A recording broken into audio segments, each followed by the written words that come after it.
Good morning. Distinguished representatives of the governments, UN agencies, and international organizations, excellencies,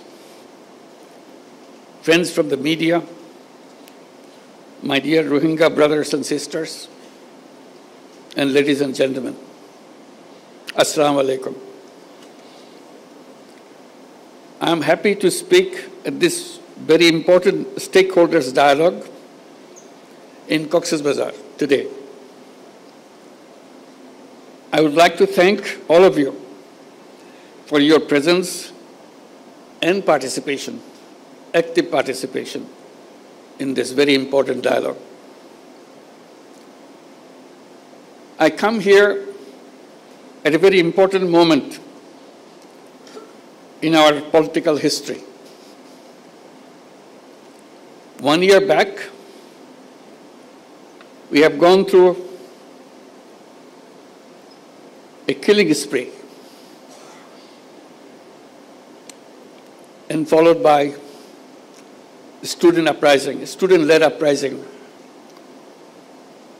to free the country from the fascist regime. Now we are ready for another transition in our political history. We have announced the time for election. It's just about a year back, we had the uprising mixed with the killing spree.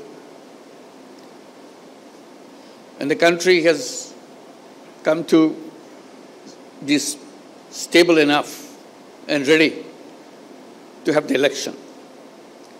So we announced the election in the first half of February 2026. Interim government will be replaced by an elected government. We hope we can work out a solution to the Rohingya problem, to let them go back to their own home.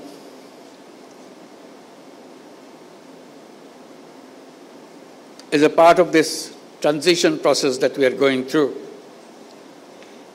it will be complete when we see we have also achieved this goal, to have all our Rohingya guests to return to their own home in their own environment.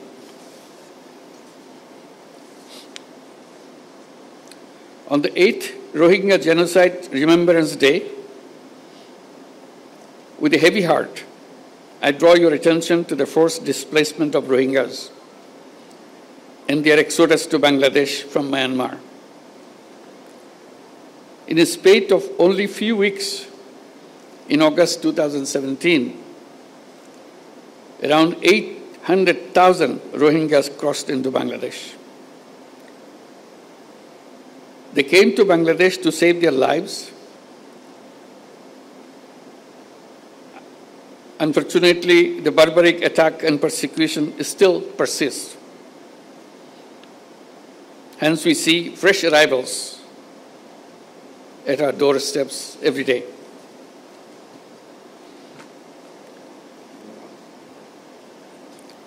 On this fateful day, it is our moral responsibility to take the right side of history and stop the armed actors from carrying out their horrible design of ethnic cleansing of the entire Rohingya population. It will be a historic blunder if we wait for seeing the very last Rohingya living Rakhine. We cannot let it happen. International commitment is to help the Rohingyas to go back to their own home. When Secretary General came in March here to be with the Rohingyas during the month of fasting, and he himself gone through the fasting for the whole day and meet for iftar. breaking of the fast, with nearly 100,000 or 150,000 Rohingyas around him, giving them hope that the world is with them and help them to go back their home and celebrate those festivals like Eid al-Fitr back home rather than here in the camps. We see fearful and shuttered eyes of Rohingya women and men when they appear at our doorsteps with horrific stories.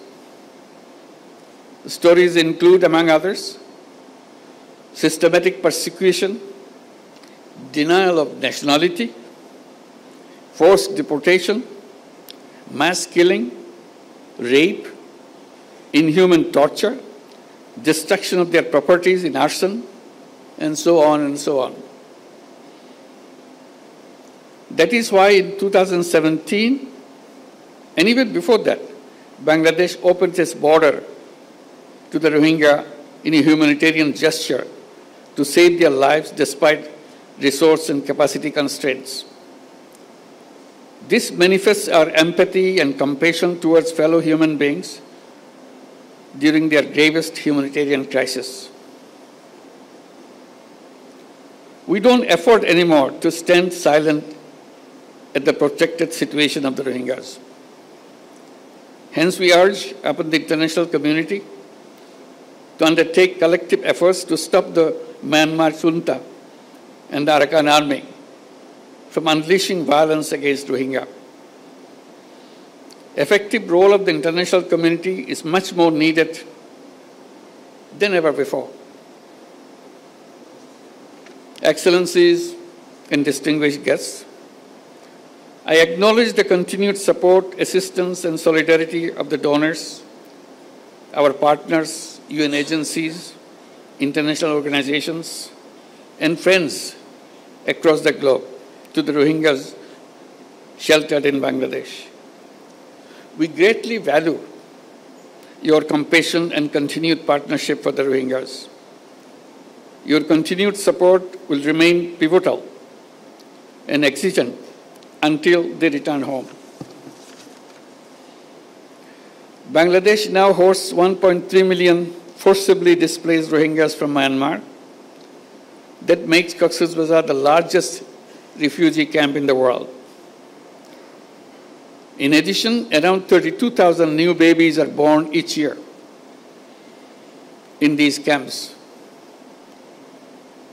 On the contrary, only less than 500,000 of them are living in Myanmar. This picture manifests that due to continued persecution, Rohingyas continue to leave Myanmar. During last 8 years, people of Bangladesh, in particular the host community here in Cox's Bazar, have been making tremendous sacrifices. The impact on our economy, resources, environment, and ecosystem, society, and governance have been huge.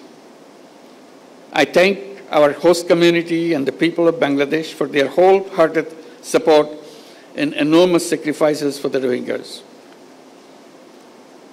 We don't foresee any scope whatsoever for further mobilization of resources from our domestic resources, given our own challenges. Rohingya issue and its sustainable resolution must be kept alive on the global agenda as they need our support until they return home. In that spirit of solidarity, during the last Ramadan in March this year, the Secretary General of the United Nations, Antonio Guterres, and I joined with over 100,000 Rohingyas in an iftar in Cox's Bazar, as I mentioned before. I take this occasion to thank the Secretary General on behalf of all the Bangladeshis and all the people in the camp and all the Rohingyas, wherever they are.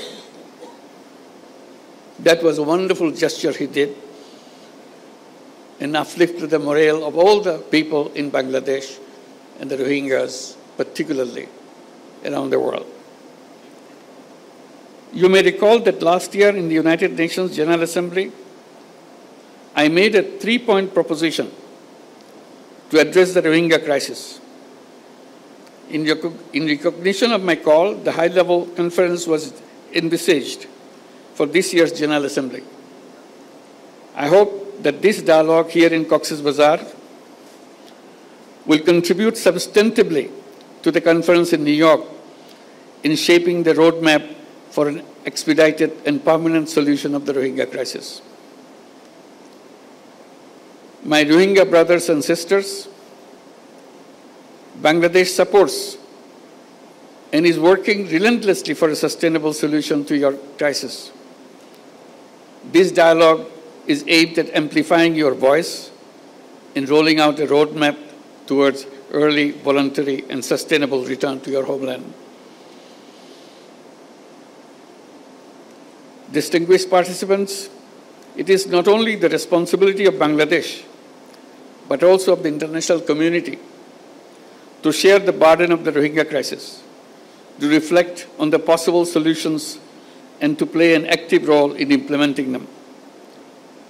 In going forward towards these objectives, I propose the following 7 points.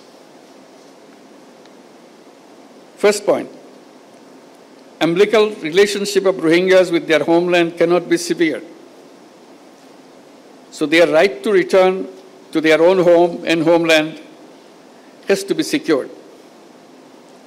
Therefore, we urge all parties and partners to work hard for charting a practical roadmap for their speedy, safe, and dignified, voluntary, and sustainable return to their homes in Rakhine as soon as possible. We must not be held hostage to mere rhetoric.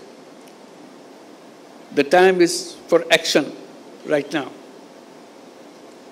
Second point, undiminished contribution of donors and humanitarian partners is essential to ensure continuity of life-saving programs. We make an appeal to the international donors to enhance their commitments in order to fill out the fund gaps in the joint response plan of 25-26. At the same time, we urge upon the stakeholders to undertake consolidated efforts for adequate and sustainable funding for future as well. Third point, all acts of violence against Rohingya must cease immediately. We urge upon the Myanmar authorities as well as the Arakan army to ensure safety, security, and livelihood of the Rohingyas. They should make sure that no more Rohingyas enter into Bangladesh. At the same time, they must allow internally displaced persons from camps in central and northern Rakhine to return to their homes inside Myanmar as soon as possible. Fourth point, a platform for consultation or dialogue is exigent for commencing communication, reducing tension, ending conflict among the ethnic communities inside Myanmar. We urge upon Myanmar government and de facto authorities in Rakhine to constructively engage in dialogue with the Rohingyas to promote reconciliation among themselves, restore rights of the Rohingyas, and facilitate their speedy repatriation back to their homes. Fifth point, role of the international community, in particular ASEAN and countries in the neighborhood, is indispensable to create conducive environment in Rakhine. We all support all international efforts to this end, including ASEAN's 5-point consensus. We urge upon the international community to be more active in advancing peace, security, and stability in Rakhine and in the neighborhood.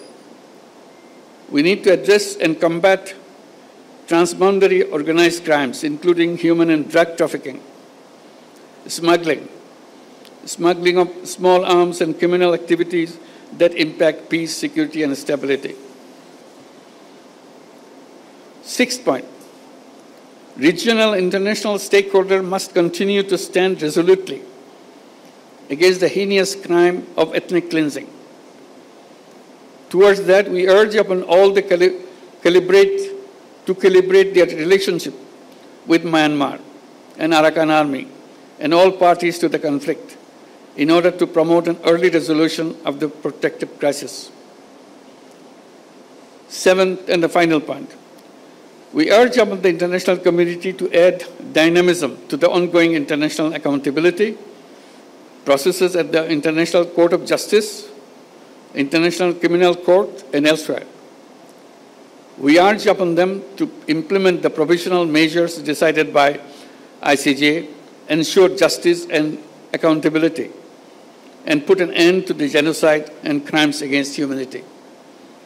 It is timely to reflect on realizing relevant aspects of restorative justice. Dear friends and partners, Rohingya crisis emanated from Myanmar, and the solution also lies in Myanmar.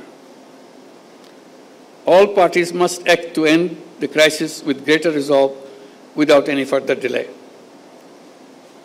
Your solidarity with the Rohingyas' voice could be a beacon of hope for them in reversing their marginalization and persecution as the starting point of their return to their homeland.